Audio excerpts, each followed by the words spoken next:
For that I want to ask you कि अभी जैसे कैट के स्कोर्स 99 परसेंटाइल प्लस वाले जो होते हैं यूजुअली उनको टॉप आईएम्स में मिलता है, तो आप एक रेंज बता सकते हो कि अगर I am Ahmedabad, Bangalore, Calcutta, top 3-5 IIMs में जाना है, क्या कैट के स्कोर्स लगेंगे?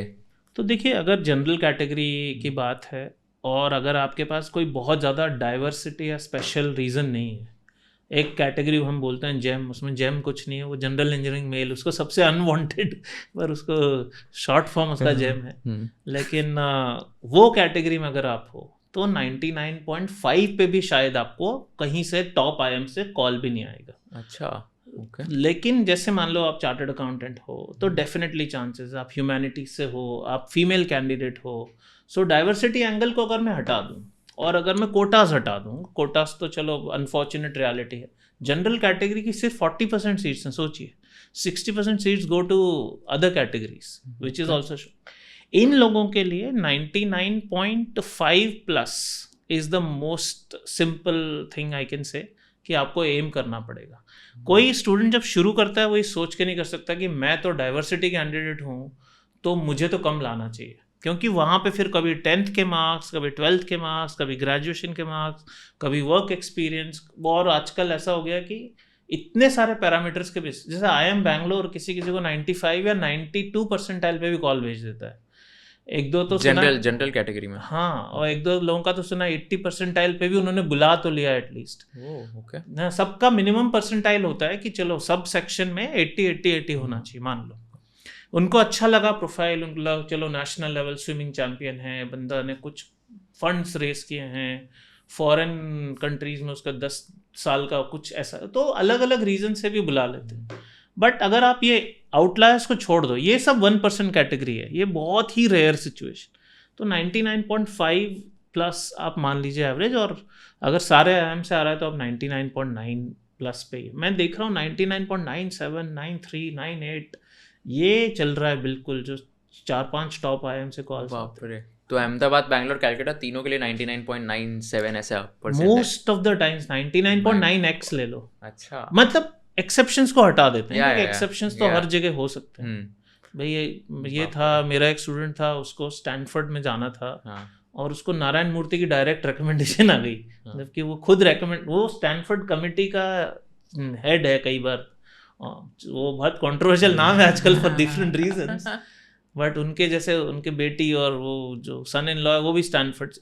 अब नारायण मूर्ति के रिकमेंडेशन तो स्टैनफोर्ड बोलेगा तुम आ जाओ यार, क्या जीमैट क्या जीआरई कुछ, तो ये आउटलायर्स को हटा के तो ऐसे ही होता है जनरली। Got it, 99.9। हाँ, गॉट इट। एंड इसमें जैसे हमारे सीए की अगर मैं बात करूँ तो यहाँ पे कोई कोटा या रिजर्वेशन सिस्टम नहीं होता, so everyone is like based on their merit, and यहाँ पर like everyone has to like give their exams, and जो भी स्कोर आएगा all India ranks are basis merits, and placements भी उस हिसाब से होती है।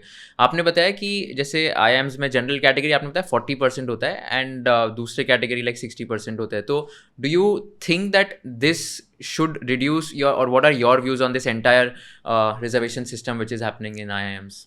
तो देखो एब्सोल्यूट फैक्ट है कि उसको बदला नहीं जा सकता, वो कॉन्स्टिट्यूशन से अटैच कर दिया, एचआरडी मिनिस्ट्री कंडक्ट करती है, वो सब ठीक है, लेकिन उस हिसाब से फिर सीएम भी होना चाहिए या फिर नहीं होना चाहिए। मतलब हम तो ये पढ़ रहे हैं आजकल कि एम्स का डॉक्टर है जो 0% मेडिकल में मार्क्स लाके, और वो एम्स में सिलेक्ट हो गया बिकॉज वो कोटे का कैंडिडेट है। और मैं किसी को, मतलब ये तो बहुत ही कंट्रोवर्शियल टॉपिक है, बुरा लगेगा, लेकिन मैं बहुत क्लियरली मानता हूँ कि merit is the only reason why one should get something. And even businesses, like you might say lives are more important, कि pilot is more important, surgeon is more important, लेकिन एक मैनेजर भी जाके अगर उसकी एप्टीट्यूड नहीं और वो कोई गलत डिसीजन ले ले, sometimes it can tank A company, sometimes that repercussion can even tank a country.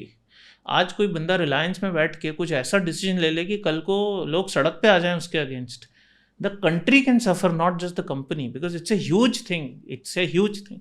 US में जो कई बार रिसेशंस आए हैं, वो एमबीएस नहीं गलत डिसीजन लेके लाए, उसमें हार्वर्ड का भी नाम आ जाएगा सब, but not because they were not capable, but the situations are so complex, so we can't take it lightly. I think होना तो चाहिए मेरिट पे, बट या अनफॉर्चुनेट 60% के आसपास, कई बार 60 या 54%, 58% ऐसे लोग नॉन मेरिट पे अगर सिलेक्ट हो रहे हैं, या कम से कम परसेंट पे सिलेक्ट हो रहे हैं, तो it is an unfortunate reality. जैसे नंबर बताऊं मैं आपको, सिर्फ 620 लोग IIM ABC जाते हैं साल के जनरल कैटेगरी के, और कैट देना शुरू करते हैं जो तैयारी करीब 6 लाख लोग. 6 लाख लोग शुरू करते हैं, आधे लोग तो बीच में ही छोड़ देते हैं कि चलो, ये तो हर एग्ज़ाम के लिए, ये कैट की अकेले की बात नहीं है.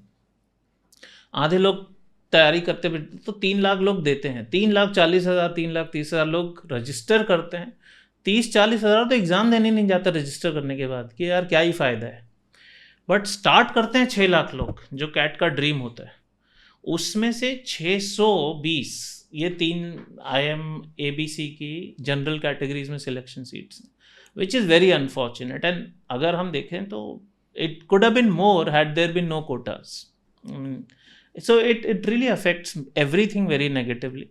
तो आप बोल रहे हो 6 लाख लोगों में से ओनली 620, जो 0.1% तो नहीं, मतलब जो दे रहे हैं वो तो हाँ 0.2% है, क्योंकि 3 लाख देते हैं. हाँ, okay. और 600 लोग सिलेक्ट होते हैं, तो इट इज़ 0.2%. तो वही 99.8 99.9 बात तो वहीं पे आ जाती है. माय गॉड, स्कैरी, बहुत ही एकदम कम परसेंटाइल है तो. If you learned something new from this video, do share it with your friends and subscribe to this channel so that we can bring you the best content possible. Also, if you want to watch this entire episode, click on the link in the description box and you can go to Kushal Lodha YouTube channel and watch the entire podcast episode. Thank you so much for watching this and have an amazing day.